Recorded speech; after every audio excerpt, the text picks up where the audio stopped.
అందరికీ నమస్కారం. ఈరోజు కథ ప్రేమ కావ్యం ఎపిసోడ్ నెంబర్ 24. ఈ స్టోరీ మీకు నచ్చితే తప్పకుండా లైక్ చేసి మన ఛానల్ని సబ్స్క్రైబ్ చేసుకోండి. ఫ్రెండ్స్, ఒక సిస్టర్ కామెంట్ పెట్టారు వాళ్ళ పాప బర్త్డే అని. పేరు ఉదయభాను మహంతి.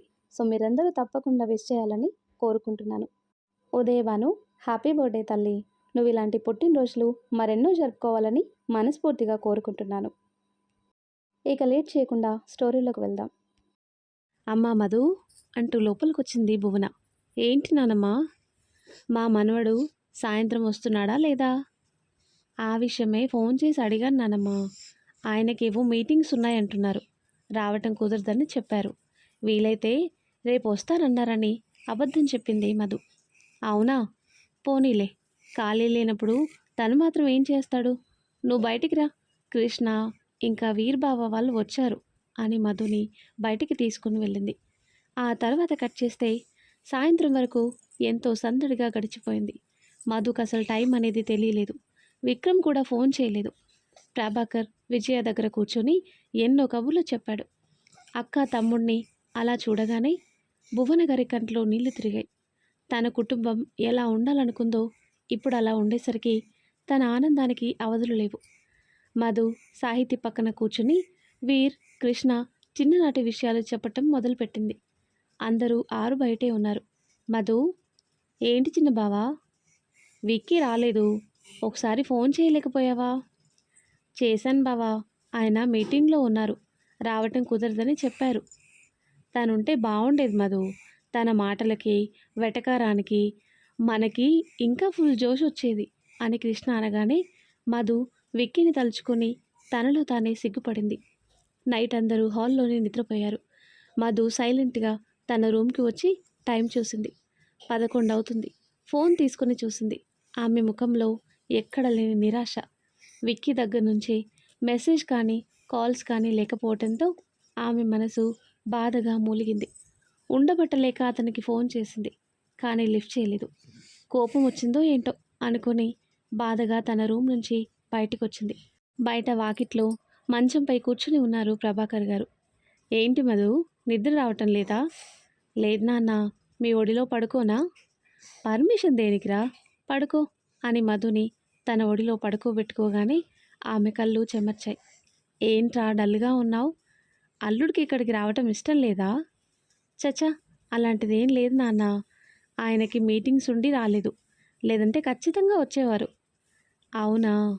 ఎందుకో నీ ముఖం చూస్తే అంత సంతోషంగా లేవు. ఒకవేళ అల్లుడు కోసమేమోనని అడిగానమ్మా అంటాడు ప్రభాకర్. లేదు నాన్న, అమ్మ గుర్తొచ్చింది. నేనే కనుక పుట్టకపోయి ఉంటే నువ్వు, అమ్మ, అన్నయ్య సంతోషంగా ఉండేవాళ్ళు కదా. మీ సంతోషాన్ని, మీ ప్రాణాన్ని నేనే కదా నాన్న దూరం చేశాను అంటుంది మధు. ఆ మాటలకి ప్రభాకర్ మనసు చివుక్కుమంది. మీ మాటలకి నేనెప్పుడు బాధపడలేదు నాన్న. ఒక రకంగా నేను పుట్టడం వల్లే అమ్మ చనిపోయింది అనుకునేదాన్ని. లేదంటే ఈరోజు నువ్వు నేను ఒంటరిగా ఎందుకుంటాం అంటుంది. ఇంకా చాలు మధు, నీ మాటలు వింటుంటే నాకు ఇక్కడే చచ్చిపోవాలనుంది అని ప్రభాకర్ అనగానే మధు షాక్ అయింది. అన్న, మిమ్మల్ని ఉద్దేశించి మాటలు అనలేదు నేను. నా మనసులో ఉన్న బాధని మీతో పంచుకుంటున్నాను. అమ్మ ఉంటే ఈ రోజున మన కుటుంబం అంతా సంతోషంగా ఉందును కదా. నువ్వు ఒంటరిగా ఉండేవాడివి కాదు కదా నాన్న. నాన్న, నువ్వెన్ని మాటలన్నా నాకు బాధ లేదు, నిజం నాన్న. కానీ ఈ రోజున నువ్వు ఒంటరిగా ఈ ఇంట్లో ఉండటం నాకు ఇష్టం లేదు నాన్న. నాతో పాటు నువ్వు వచ్చేరాదు? బాధగా అన్న మాధు మాటలకి కరిగిపోయాడు ప్రభాకర్. ఈ మాటకి నాకు 1000 ఏనుగుల బలం వచ్చేసిందిరా. నేను ఒంటరివాడిని కాదమ్మా. మీ అమ్మ నీ రూపంలో నా కళ్ళెదురుగా ఉంది. నేనెందుకు ఒంటరిగా ఉంటాను? అమ్మ, అక్క, వీర్, కృష్ణ, ఇంకా నువ్వు, మా అల్లుడు అందరూ నాకు తోడుగా ఉండగా నాకు భయం ఏంటి? నువ్వు ఇలాంటి ఆలోచనలు రానివ్వకు. ఇప్పటికే చాలా ఆలస్యమైంది, నిద్రపో అంటాడు. ఇక్కడే పడుకుంటాను నాన్న. వద్దమ్మా, గదిలో పడుకో, దోమలు ఎక్కువగా ఉన్నాయి కదా. నాకు నిద్ర వస్తుంది, పడుకుంటాను. సరే నాన్న అని తన రూమ్కి వెళ్ళింది మధు. పైకి లేచిన ప్రభాకర్ కార్ రావటం చూసి ఆగిపోయాడు. కార్ దిగి గేట్ ఓపెన్ చేసి లోపలికొచ్చాడు విక్రమ్. అల్లుని చూడగానే అతని ఆనందం అంతా ఇంత కాదు. ఇంకా పడుకోలేదా మావయ్య? లేదు బాబు, రండి లోపలికి, భోజనం చేశారా? చేసే వచ్చాను మావయ్య. ఈరోజు వర్క్ ఎక్కువ ఉండి టైంకి రాలేదు అని లోపలికి నడుస్తూ, మధు ఎక్కడ మావయ్య? తన రూమ్లో ఉంది బాబు. సరే మీరు పడుకోండి, పొద్దున మాట్లాడుకుందాం అని రూమ్కి వచ్చిన విక్కీ బెడ్ మీద పడుకున్న మధుని చూడగానే నవ్వుతూ ఆమె దగ్గరికి చేరాడు. మధుకి అది కలో లేదంటే నిజమో అర్థం కాక తనని తాను గిల్లుకుంది. నొప్పి పుట్టడంతో విక్కీ వచ్చింది నిజమే అనుకొని ఒక్కసారిగా అతన్ని గట్టిగా హక్ చేసుకుంది. ఇక్కడికి రావటం ఇష్టం లేదని చెప్పారు, మరెలా వచ్చారు? అతనికి దూరం జరుగుతూ అడిగింది. నీకోసమే వచ్చాను. అసలు రాకూడదని అనుకున్నాను కానీ ఇక్కడున్నది నా ప్రాణం కదా, తానెక్కడ ఏడుస్తుందో ఏమో అని ఆలోచన రాగానే ఉండబట్టలేక వచ్చాను అంటాడు విక్కీ. నాకు తెలుసు మీరు వస్తారని అంటూ అతని ముఖాన్ని దోసిట్లోకి తీసుకొని, మీరు నా బంగారం అని అతని పెదవుల్ని అందుకుంది. మొదటిసారి ఆమె తానంతట తానుగా ముద్దు పెట్టేసరికి అల్లాడిపోయాడు విక్కీ. మధు అని ఆర్తిగా పిలిచాడు. అని అతని గుండెల్లో తలదాచుకుంది. ముద్దు పెట్టినప్పుడు లేని సిగ్గు ఇప్పుడెందుకే తింగరదానా అంటాడు. బాబోయ్, ఇప్పుడు నిన్ను చూడలేను బాబు, మీ చేతులతో నన్ను చంపుతావు, నా వల్ల కాదు అంటుంది మధు. అందుకని ముఖం చూపించవా అంటూ ఆమె ముఖాన్ని దోసిట్లోకి తీసుకొని, పైకి కనిపించవు కానీ నిజంగానే పెద్ద సాడిస్టివి నువ్వు, ప్రేమతో నన్ను వశం చేసుకున్నావు అంటూ బెడ్ మీదకి నెట్టి ఆమెపై ఒరిగాడు. ఆ తర్వాత కట్ చేస్తే రోజులు గడుస్తున్నాయి. ఆస్తి ఇవ్వలేదన్న కోపంతో అక్షయ్, శ్రీవల్లి ఇద్దరు తమ ప్లాన్ ప్రకారం అమెరికాలో సెటిల్ అయ్యారు. ఇంకా మహా, మధు ఇద్దరు చదువు కంప్లీట్ చేసి ఫస్ట్ ర్యాంక్ తెచ్చుకున్నారు. మహా ఇంకా అప్పుడే పెళ్లి చేసుకునని జగదీష్ గారితో కలిసి ఫ్యాక్టరీకి వెళ్తుంది. అప్పుడప్పుడు ప్రభాకర్ మధు కోసం విక్రమ్ ఇంటికి వస్తూ వెళ్తూ ఉండేవాడు. ఒకరోజు ఇంట్లో ఎవరూ లేరని మధు హాల్లో కూర్చొని తండ్రికి ఫోన్ చేసింది. హలో నాన్న, ఏం చేస్తున్నారు? ఇప్పుడే గుడి దగ్గర నుంచి వచ్చానురా. అక్క అమ్మ వస్తానన్నారు. కృష్ణకి సంబంధం వచ్చిందిరా. అవునా? ఎవరు నాన్న అమ్మాయి? ఇంకా పూర్తి వివరాలు మనకి తెలీదురా. అత్త వస్తుంది కదా, తెలుస్తుంది అని కాసేపు మాట్లాడి ఫోన్ పెట్టేశాడు ప్రభాకర్. అప్పుడే చిన్నబావకు కూడా పెళ్ళైపోతుంది, మహా కూడా చేసేస్తే బావుణ్ణు అనుకుని టైం చూసింది. 11 అయింది. అమ్మో, లంచ్కి ఇంటికొస్తానన్నారు. వంట చేయకపోతే ఇంకా ఏమన్నుందా? అసలే కోపిష్టి అనుకుని వంటగదికి వెళ్ళి విక్కీకి ఇష్టమైన పులిహోర, పన్నీర్ కర్రీ చేసి బయటికొచ్చింది. సడన్గా కళ్ళు తిరిగినట్లు అనిపించటంతో కాసేపు రెస్ట్ తీసుకుందామని తన రూమ్కి వెళ్ళింది. బెడ్ మీద వాలగానే వెంటనే నిద్ర పట్టేసింది మధుకి. ఇంట్లో ఎవరూ లేరని 12 గంటలకే ఇంటికొచ్చాడు విక్కీ. రాగానే తన రూమ్కి వచ్చి నిద్రపోతున్న మధుని చూశాడు. ఇదేంటి ఈ టైంలో పడుకుంది? సాధారణంగా పగలు పడుకోదు, ఒంట్లో బాలేదా అనుకుంటూ ఆమె నుదుటన్న చెయ్యి వేసి చూశాడు. చిన్నగా మెలకువ వచ్చింది మధుకి. మీరెప్పుడొచ్చారు అంటుంది. ఇప్పుడే. ఏంటి పడుకున్నావు, ఒంట్లో బాలేదా? అలాంటిదేమీ లేదు, కాస్త నీరసంగా ఉందని నడుం వాల్చానంతే. ఏయ్, నిజం చెప్పు, నీ ముఖం బాగా నీరసంగా కనిపిస్తుంది, పద హాస్పిటల్కి వెళ్దాం అన్నాడు విక్కీ. బాబోయ్, మీరు చిన్నదానికి హాస్పిటల్ నేను బానే ఉన్నాను, నన్ను పేషెంట్ని చేయకండి అని విక్రమ్. ఏమైందే వాటేసుకున్నావు అని గోముగా అడిగాడు. మధు విక్కీ చెంపపై వాటేసుకుంటే అర్థం అదేనా? ఏదో ప్రేమగా వాటేసుకున్నాను, రండి మీకు భోజనం వడ్డిస్తాను అని పైకి లేచింది. అమ్మంతం కళ్ళు తిరిగి విక్కీ మీద పడింది మధు. ఏయ్ తింగరి, ఏమైంది అంటూ కంగారు పడ్డాడు. కానీ మధుకి స్పృహ లేదు. ఏం చేయాలో అర్థం కాక వెంటనే ఫ్యామిలీ డాక్టర్కి కాల్ చేశాడు. ఒక అరగంటకి డాక్టర్ రావటంతో విక్కీ రూమ్ బయటే నిలబడి కంగారు పడ్డాడు. విక్రమ్ గారు, చెప్పండి డాక్టర్, ఎలా ఉంది తనకి? కంగ్రాట్స్ విక్రమ్ గారు, మధు ప్రెగ్నెంట్ అని చెప్పగానే విక్కీ కళ్ళు పెద్దవి చేశాడు. ఏంటి డాక్టర్ మీరు చెప్పేది? అవును, రేపు ఒకసారి తనని హాస్పిటల్కి తీసుకుని రండి, టెస్టులు చేస్తాను, కాసేపటికి తను స్పృహలోకి వస్తుంది, లేవగానే చూసివ్వండి అని మధు గురించి జాగ్రత్తలు చెప్పి డాక్టర్ వెళ్ళగానే విక్కీ గుండె మీద చేయి వేసుకుని తన రూమ్కి వచ్చాడు. ఆదమరిచి నిద్రపోతున్న ఆమెని చూడగానే అతని కంట్లో సన్నని కన్నీటి తడి అలుముకుంది. తన ప్రపంచంలోకి మరో బుజ్జి బాబో పాపో రాబోతున్నాడని తలుచుకోగానే విక్కీకి ఊపిరాడలేదు. తన ఆనందం ఎవరితో పంచుకోవాలో తెలియక సతమతమవుతూ మధు పక్కన పడుకొని ఆమె కడుపుపై చేయి వేసి ప్రేమగా నిమిరాడు. ఇది భూమికి జానలేదు, అప్పుడే ప్రెగ్నెంట్, నిజంగానే నవ్వొస్తుంది అనుకొని అపురూపంగా మధు నుదుటిన ముద్దు పెట్టాడు. పావుగంటకి మెలకువ వచ్చింది మధుకి. ఆమె లేవగానే కిచెన్ రూమ్కి వెళ్ళి జ్యూస్ చేసి తీసుకొచ్చాడు. సారీ విక్రమ్ గారు, ఎందుకో తెలీదు, సడన్గా కళ్ళు తిరిగి పడిపోయాను అంటుంది. నాకు తెలుసు కదా నువ్వెందుకు నా మీద పడ్డావో, ముందు జ్యూస్ తాగు అంటాడు. నేనెందుకు పడ్డాను అని అడుగుతుంది మధు. ఎందుకు పడ్డావంటే నేను చేసిన పనికి అని ఆమెకి జ్యూస్ తాగిస్తూ, అది నైట్ టైం, ఇంకా ఒకసారి పగలు, మధ్యాహ్నం, సాయంత్రం టైంలో నేను నా చేతులతో నిన్న ఎక్కడెక్కడో తాకి చివరికి నిన్నేదోటి చేస్తాను కదా, అందుకు కళ్ళు తిరిగి పడిపోయావు అంటాడు. మీరు చెప్పేది నాకు అర్థం కాలేదు విక్రమ్ గారు అంటుంది మధు. ఇంత అర్థమయ్యేలా చెబితే అర్థం కాలేదంటావంటే పిచ్చి మొద్దు. నేను సరసం ఆడాను కదా, అందుకు గిఫ్ట్గా దేవుడు నీకు బిడ్డనిస్తున్నాడు అని విక్కీ అనగానే మధు కళ్ళు పెద్దవి చేసింది. ఏయ్, అచ్చ తెలుగులో చెప్పిన నీకు అర్థం కాలేదేంటి? నీ కడుపులో మీ అమ్మ ఉంది, కూతురు రూపంలో మన దగ్గరుంటుంది. ఇంకా మీ బాబుకి చెప్పు, ఎగిరి గంతేస్తాడు అని విక్కీ అనగానే మధు ఆనంద బాష్పాలతో అతన్ని హత్తుకుంది. ఎందుకే ఏడుస్తున్నావు?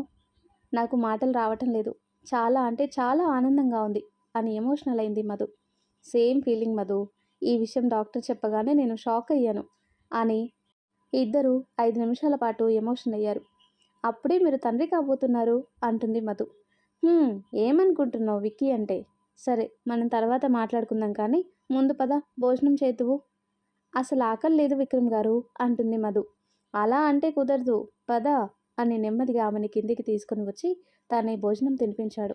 భోజనం చేసి ఇద్దరు సోఫాలో కూర్చొని ముందుగా సునందకి కాల్ చేశారు. హలో నాన్న, చెప్పరా? అమ్మా, నువ్వు నానమ్మ కాబోతున్నావు, దాదాపు అరుస్తూ మరీ చెప్పాడు విక్కీ. ఆ మాట వినగానే సునంద షాక్ అయింది. రే, ఏంట్రా నువ్వనేది? అవునమ్మా, ఇప్పుడే డాక్టర్ చూసి విషయం చెప్పారు.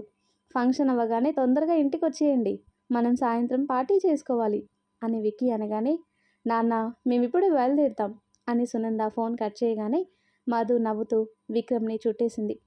విషయం తెలియగానే ఇటు ప్రభాకర్ కుటుంబం, సునంద ఫ్యామిలీ అందరూ 3 గంటలకే ఇంటికి వచ్చేశారు. అందరి ఆనందం అంతా ఇంత కాదు. కుటుంబం అంతా కలిసేసరికి మధు కంట్లో చిరుతడి. తనకేమైనా తన కుటుంబం అంతా వెనకే ఉందన్న భరోసా కలిగింది. మా మదమ్మకి మరో జూనియర్ విక్కీ పుట్టబోతున్నాడోయ్ అంటూ వీర్, కృష్ణ చేసిన అల్లరి అంతా ఇంత కాదు. బావా, ఏంటి బావా మీరు మరి అంతా అల్లరా అంటుంది. అల్లరి చేయాలి మధు, ఎంత కాదన్నా నువ్వు మా మరదలివి అంటూ వీర్, కృష్ణ ఇద్దరు మధు చెంపల్ని లాగి ఒక్కసారిగా ఎత్తుకున్నారు. ఊహించని చర్యకి మధు షాక్ అయింది. బావా, ఏంటి బావా ఇది, ప్లీజ్ వదలండి. అస్సలు దింపం, నువ్వు బిడ్డని కనే వరకు నిన్నిలానే చూస్తాం అని వీరనగానే మధుకి ఎక్కలేని ఆనందం. అంటే మీ ఇద్దరు 9 నెలలు నన్ను ఇలానే ఎత్తుకొని ఉంటారా? అమాయకంగా అడిగిన మధు మాటలకి అందరూ నవ్వారు. ఏంటి తల్లి, 9 నెలలు కాదు, 9 సెకండ్లు కూడా నిన్నెత్తుకోలేను. పైకి కనిపించవు కానీ ఎంత బరువున్నావో తెలుసా? తిన్నంతా ఎక్కువ పెడుతున్నావు తల్లి అని మధుని కిందికి దించాడు కృష్ణ. ఏంటి బావా నీ మాటలు, నిజంగానే అంత బరువు ఉన్నానా అని అంటుంది మధు. హా, మరి ఎత్తుకున్న 2 నిమిషాలకి నేనే ఇలా అయిపోయానంటే ఇంకా విక్కీ పరిస్థితి ఏంటో అంటాడు. నిన్ను అంటూ కృష్ణుడెత్తిన ఒక్కటి వేసింది.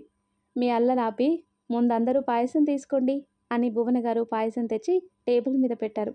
సునంద, విజయ బౌల్లో వేసి అందరికీ ఇచ్చారు. అమ్మమ్మ, పాయసం నువ్వే చేసావు కదా నవ్వుతూ అడిగాడు వీర్. ఎలా చెప్పావురా నేనే చేశానని? పాయసంలో జీడిపప్పు వేయాలంటే నీ తర్వాతే, నువ్వు చేసినట్టు అమ్మ కూడా చేయదు, చాలా బాగుంటుంది. ఆ మాటకి విక్కీ ఒక స్పూన్ నోట్లో పెట్టుకొని కళ్ళు పెద్దవి చేశాడు. వీర్ చెప్పింది నిజమే, పాయసం టేస్ట్ సూపర్ మధు, తింటావా అంది. దా అంటూ ఆమెని తన పక్కన కూర్చోబెట్టుకొని, రేయ్ మహా, హా అన్నయ్య వస్తున్నాను అని విక్కీకి మరో పక్కన కూర్చుంది. తను తింటూ కంటికి రెప్పలా చూసుకునే తన భార్యకి, ప్రాణంగా చూసుకునే చెల్లికి ఇద్దరికీ తానే తినిపించాడు. ఆ దృశ్యం అందరికీ కూడా చూడముచ్చటగా అనిపించింది. ఎప్పుడైతే మధు తన లైఫ్లోకి వచ్చిందో అప్పటి నుంచి మరింత ఎక్కువ మహాని చూస్తున్నాడు విక్కీ. కారణం, భార్య వచ్చాక నన్ను పట్టించుకోవటం లేదన్న ఆలోచన చెల్లికి రాకూడదని. ఇటు మధు కూడా మహాని సొంత చెల్లెలుగా చూసుకుంటుంది. అందరూ పాయసం తిని బయట గార్డెన్లోకి వెళ్లారు. జగదీష్, శరత్ సంతోషంగా బిజినెస్ విషయాలు మాట్లాడుకుంటున్నారు. విక్కీ, కృష్ణ, వీర్ ముగ్గురు మరో పక్కన కూర్చొని జోక్స్ వేసుకుని నవ్వుకుంటున్నారు. మహా, మధు, సాహితి, భువన గారు చెప్పే మంచి మాటలు వింటున్నారు. విజయ, సునంద ఇద్దరూ కలిసి కిచెన్ రూమ్లో అందరి కోసం చికెన్ పకోడీ వేస్తున్నారు. అలానే నైట్ డిన్నర్కి మధుకి ఇష్టమైన dum biryani, chicken fry plan చేసుకున్నారు. ఆ రోజు మధుకి మర్చిపోలేని రోజుగా గుర్తుండిపోయింది. ఆ తర్వాత కట్ చేస్తే బెడ్ మీద పడుకున్నాడు విక్కీ. ఇష్టం లేకపోయినా లూజ్గా ఉన్న నైట్ డ్రెస్ వేసుకుని రూమ్కి వచ్చింది. ఆ డ్రెస్లో మధుని చూడగానే నవ్వొచ్చినా ఆపుకున్నాడు విక్కీ. మీరు చెప్పినట్టే నైట్ డ్రెస్ వేసుకున్నాను, బాగుందా అని అతని పక్కన కూర్చుంది. అంత లూజ్గా ఉన్నది వేసుకున్నావేంటి? కాస్త టైట్గా ఉన్నది వేసుకోవచ్చు కదా. అమ్మో వద్దు బాబు, టైట్ అస్సలు ఇష్టం ఉండదు అని అతని కళ్ళలోకి చూసి, ఏమైంది మీకు, ఈరోజు అంతా నా వైపే చూస్తూ ఉన్నారు అని అడుగుతుంది. చాలా రోజుల తర్వాత నీ ముఖంలో సంతోషం చూశాను మధు, ఈరోజు నువ్వు చాలా సంతోషంగా ఉన్నావు అంటాడు. అవును విక్రమ్ గారు, ఏ ఆడపిల్లకైనా అమ్మ అవుతుందన్న ఆనందం మాటల్లో చెప్పలేనిది కదా. ఈరోజు మన కుటుంబం అంతా కలిసేసరికి నా ఆనందం మరింత ఎక్కువైంది. కాకపోతే ఒకటే లోటు అంటుంది. ఏమిటి శ్రీమతి అని అడుగుతాడు విక్కీ. మా అన్నయ్య లేడన్న బాధ అంటుంది మధు. వాడున్నా ఒకటే లేకపోయినా ఒకటే, వాడి గురించి ఆలోచించకు మధు. ఒక్క విషయం చెప్తాను గుర్తుపెట్టుకో. నిజంగా మీ అన్నయ్యకి నీ మీద ప్రేమ ఉంటే నీ పెళ్ళికి తనే దగ్గరుండి అన్నీ చూసుకునేవాడు. కానీ ఏం చేశాడు? తన స్వార్థం తాను చూసుకున్నాడు. డబ్బు కోసం కన్న తండ్రినే వదిలేసిన వాడు నిన్ను చూస్తాడన్న నమ్మకం ఉందా? లేదు అంటుంది. మరెందుకే ఈ టైంలో వాడి గురించి ఆలోచిస్తావు? నా దృష్టిలో వాడు అసలు మనిషే కాదు.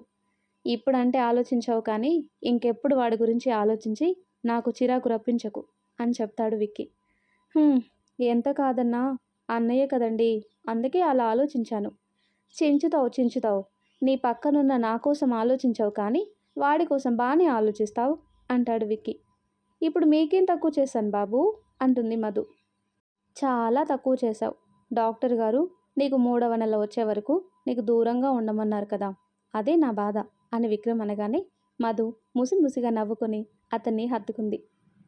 ఈ టైంలో హత్తుకోవటాలు అలాంటివి ఏమీ చేయకు తల్లి, అసలే టెంప్ట్ అవుతున్నాను అని ఎదపై తలని వాల్చి పడుకున్నాడు. రోజులు గడుస్తున్నాయి. మధుని కంటికి రెప్పలా చూసుకుంటున్నాడు విక్కీ. మహాకి మంచి సంబంధం రావటంతో జగదీష్ విక్కీతో మాట్లాడి ఎంతో ఘనంగా మహాకి పెళ్లి చేశారు. అప్పుడు మధుకి 7వ నెల. పెళ్లి పనులన్నీ విక్కీని దగ్గరుండి చూసుకున్నాడు. కట్నంగా ఆస్తిలో వాటా మహాకి రాశాడు విక్కీ. మధు కూడా అడ్డు చెప్పలేదు. చివరికి ఆస్తంతా మహా పేరున రాయండి అంది. కానీ జగదీష్ వద్దని సగం మహాకి, సగం విక్కీ పేరున రాశారు. ఆ తర్వాత కట్ చేస్తే మధుకి 9వ నెల వచ్చింది. ఆ రోజు పొద్దున్నే గుడికి వెళ్ళి మధు ఇంటికొచ్చారు ప్రభాకర్. రండన్నయ్య, ఎలా ఉన్నారు అంటూ ఎంతో ఆప్యాయంగా పలకరించింది సునంద. బాగున్నాం తల్లి అని మధు కోసం చుట్టూ చూశాడు. ఏంటన్నయ్య, మధు కోసమా? అవునమ్మా, తనని పురుడికి ఇంటికి తీసుకువెళ్దామని వచ్చాను. ఇది అప్పుడే 3వసారేమో ప్రభాకర్ అలా అడగటం. అన్నయ్య 7వ నెల సీమంతం చేసి కావిడి పట్టుకొని వచ్చారు. వాడేం చేశాడో తెలుసు కదా, అందరి ముందే మధుని పంపించను అని చెప్పాడు. మీ మాట కాదన్నాడని విజయ అందరూ వచ్చి అడిగినా వాడు అస్సలు ఒప్పుకోలేదు. చివరికి నేను కూడా అడిగి అలసిపోయానన్నయ్య. వాడు మధు లేకుండా ఉండలేడు కదా అన్నయ్య అంటుంది సునంద. అవునమ్మా, కానీ నా కూతురికి ఇంటికొచ్చి పురుడు పోసుకోవాలని మాకు ఉంటుంది కదా, అందుకే వచ్చాను అని మెట్ల వైపు చూశాడు. మధుని జాగ్రత్తగా నడిపించుకొని వస్తున్నాడు విక్కీ. మధులో చాలా మార్పు వచ్చింది. రంగు తేలి కాస్త ఒళ్ళు కూడా చేయటంతో మనిషి నిండుగా కనిపిస్తుంది. నాన్న ఎప్పుడొచ్చారు అంటూ మెల్లిగా కూర్చుంది. ఇప్పుడేమా, ఎలా ఉంటుంది నీ ఆరోగ్యం? ఎంతో ఆప్యాయంగా కూతురు తల నిమురుతూ పలకరించారు. బానే ఉంటుంది నాన్న అని నీరసంగా నవ్వింది. కూతుర్ని చూడగానే బాధపడ్డాడు ప్రభాకర్. మనసులో ఏదో తెలియని భయం. గర్భవతి, ఈ సమయంలో తల్లి ఉండాలి, కానీ లేదు. రేపు పుట్టే బిడ్డని మధు ఎలా చూస్తుందని ఆయన బాధ. ఏంటి నాన్న పొద్దున్నే వచ్చారు, ఇంట్లో అందరూ బాగానే ఉన్నారా? కంగారు పడకు తల్లి, అందరూ బాగానే ఉన్నారు. నువ్వు టైంకి మందులు వేసుకుంటున్నావా? హా నాన్న, వేసుకుంటున్నాను అని విక్రమ్ వైపు చూసింది. ప్రభాకర్ ఎందుకు వచ్చాడో తనకి తెలిసింది, కానీ విక్రమ్ ఏమంటాడు అని మధు భయం. బాబు, ఇప్పటికే చాలాసార్లు అడిగాను పురుడికి పంపించమని, కానీ మీరు అసలు ఒప్పుకోవటం లేదు. తండ్రిగా నా కూతుర్ని చూసుకోవాలని నాకు ఉంటుంది కదా! పంపించు బాబూ అని ప్రభాకర్ అడగగానే విక్కీ మధు వైపు చూశాడు. రేయ్! నువ్వు దాని వైపు చూసి భయపెట్టకు. నీ మాటకి ఎదురు చెప్పలేక నువ్వేం చెప్తే అదే చేస్తుంది. నా మాట విని మధుని పంపించు. కడుపుతో ఉంది కదా! తనేం చెప్తుంది వెళ్తానని. నువ్వే తనని అర్థం చేసుకొని పంపించాలి కానీ అంది సునంద. నా ఇష్టం ఏమీ లేదమ్మా. అంతా మధు ఇష్టం. తను వెళ్తే నాకు ఎటువంటి అభ్యంతరం లేదు. ఏ మధు వెళ్తావా? నవ్వుతూ అడిగాడు విక్కీ. వెళ్తానండి. నానమ్మ నాన్న ఉన్నారు కదా నన్ను చూసుకోవటానికి అని చిన్నగా అంది మధు. సరే తీసుకుని వెళ్ళండి మావయ్య అన్నాడు విక్కీ. కానీ విక్కీకి అసలు ఇష్టం లేదు. మధుకి ఆరోగ్యం గంటకొకలా ఉంటుంది. అసలే పురుడు సమయం, ఏ టైంలో అయినా నొప్పులు రావచ్చు అని విక్కీ భయం. అమ్మా అల్లుడు గారు ఒప్పుకున్నారు కదా, రా తల్లి. సరే నాన్న అని పైకి లేచింది. సునంద మధు బట్టలన్నీ బ్యాగులు సర్ది ఎన్నో జాగ్రత్తలు చెప్పింది. జాగ్రత్త మధు, టైంకి తిను. అలానే అత్తమ్మ. నేను వెళ్తున్నట్టు మావయ్యకి ఒక మాట చెప్పండి. నువ్వు అంతగా చెప్పాలా? నాకు తెలుసు కదా. చెప్పాను అని సునంద బయటికి వెళ్ళగానే విక్కీ మధుని గుండెలకి హత్తుకొని ఎన్నో జాగ్రత్తలు చెప్పాడు. సాయంత్రం వస్తాను, జాగ్రత్తగా ఉండు. అలానే అని విక్కీ పెదవులపై ముద్దు పెట్టి బయటికి నడిచింది. మధు వెళ్లే వరకు బానే ఉన్నాడు విక్కీ. ఆ తర్వాత అతని ముఖం మాడిపోయింది. సునంద గారికి బాధగా అనిపించింది విక్కీని చూడగానే.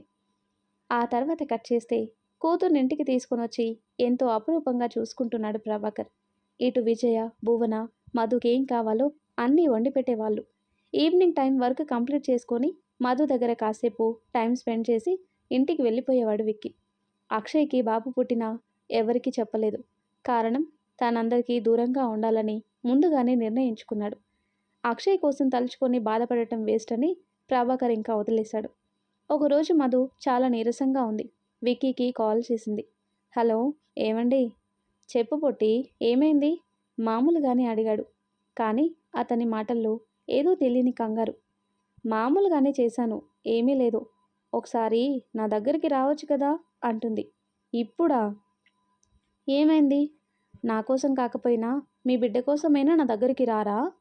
ఏంటి ఆ మాటలు? కొట్టానంటే పళ్ళు రాలుతాయి. పొద్దున్నే కదా వచ్చాను, సాయంత్రం వస్తాను. ఇప్పుడంటే నా వల్ల కాదు. నిన్ను అంటూ ఒక్కసారిగా గట్టిగా అరిచింది మధు. ఆ అరుపుకి హాల్లో ఉన్న ప్రభాకర్, విజయ, భువన అందరూ పరుగున లోపలికొచ్చారు.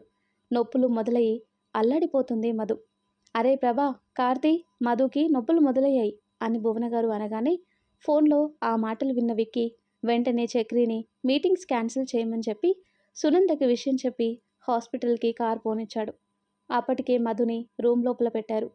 ప్రభాకర్, ఇటు వీర్ అందరూ రూమ్ బయట కంగారుగా ఉన్నారు. ఎలా ఉంది మావయ్య మధుకి? కంగారుగా అడిగాడు విక్కీ. 15 గంటల్లో డెలివరీ అవుతుందని చెప్పారు బాబు. నాకు భయంగా ఉంది అని కంటతడితో ప్రభాకర్ అనగానే విక్కీకి కాళ్ళు చేతులు ఆడటం లేదు. ఈలోపు సునంద మహా వాళ్ళు రావటంతో ప్రభాకర్కి, ఇటు విక్కీకి అందరూ ధైర్యం చెప్పారు. ఒక్కసారిగా మధు అరుపులు ఆగిపోయి బేబీ ఏడుపు వినిపించగానే సంతోషంతో చేరుకున్న చిరుతడి అందరి కళ్ళల్లో కనిపించింది. సార్, బాబు పుట్టాడు. మాధుగారికి ఒక అరగంటలో స్పృహ వస్తుంది అని విక్రమ్ చేతిలో బాబుని పెట్టి లోపలికి వెళ్ళింది నర్సు. బాబుని చూడగానే విక్కీ ఆశ్చర్యపోయాడు. మహా కూడా సంతోషంతో నవ్వుతూ, అన్నయ్య, వీడచ్చం పెద్దన్నయ్యలా ఉన్నాడు. వాడికి భుజం మీద పొట్టుమచ్చుంటుంది, సేమ్ వీడికి ఉంది అని మహా అనగానే అందరూ బాబుని చూసి మురిసిపోయారు. విక్కీ ఆనందానికి అవధులు లేవు. బాబుని సునంద చేతిలో పెట్టి, అమ్మా, వీడచ్చం అన్నయ్యలా ఉన్నాడు కదా, నాకు అసలు ఎత్తుకోవటం రావటం లేదు అని బాబు నుదుటన ముద్దాడి అపురూపంగా చూసుకున్నాడు. ఒక అరగంటకి మధుకి స్పృహ రావటంతో ఒక్కొక్కరిగా వెళ్ళి మధుని పలకరించొచ్చారు. బాబుని తీసుకుని లోపలికి వెళ్ళాడు విక్కీ. మధు కంట్లో చిరు తడి తుడిచి, పాపనివ్వమంటే బాబునిచ్చావేంటే అంటాడు. నాకు బాబే కావాలని దేవుణ్ణి కోరుకున్నాను, అందుకే గాడ్ నాకు గిఫ్ట్ ఇచ్చాడు. నెక్స్ట్ టైం పాప పుడుతుంది మనకి అంటుంది మధు. అయితే పాప కోసం ఇప్పుడే ట్రై చేద్దామా? కొంటిగా అడిగిన విక్కీ మాటలకి మధు అతని భుజంపై కొట్టి చిన్నగా నవ్వింది. ఎప్పుడు చూసినా వెటకారమే మీకు అంటుంది. మరి చూడు, వీడెంత ఎర్రగా బుర్రగా అందంగా ఉన్నాడో, నా కొడుకు కింగ్ అని విక్రమ్ అనగానే మధు తెగ మురిసిపోయింది. మీ అన్నగారి పోలికే కదా అంటుంది. అవును మధు అంటూ ఆమె నుదుటన చుమ్మించి, thanks for coming into my life Madhu. నువ్వు వచ్చాక నా లైఫ్ ఎంతలా మారిందంటే మాటల్లో చెప్పలేను. You are my everything Madhu అంటాడు. ఆ మాట మీరు కాదు, నేననాలి. మీరొచ్చాక నా జీవితంలో అన్ని సంతోషాలొచ్చాయి. మీరు లేకుండా నేను బ్రతకలేను విక్రమ్ గారు. నన్ను మీరు మీ ప్రేమ పల్లకిలో ముంచెత్తారు. ఇంతకు మించి నా జీవితానికి ఏం కావాలి అని విక్రమ్ నుదుటన ముద్దు పెట్టి బాబుని గుండెలకి హత్తుకుంది మధు. మరి విక్రమ్, మధుల జీవితం ఇలాగే సంతోషాలతో నిండి ఉండాలని మనము కోరుకుందాం. ఈ స్టోరీ ఇంతటితో సమాప్తం. ఇంతవరకు ఈ స్టోరీని ఆదరించిన ప్రతి ఒక్కరికి చాలా థ్యాంక్స్. ఇంత మంచి స్టోరీ అందించిన రైటర్ గారికి కూడా మెనీ మెనీ థ్యాంక్స్. మరి మరొక ఇంట్రెస్టింగ్ స్టోరీతో మళ్ళీ కలుద్దాం. అప్పటి వరకు చూస్తూనే ఉండండి మన మూగ మనసు ఛానల్. Thanks for watching.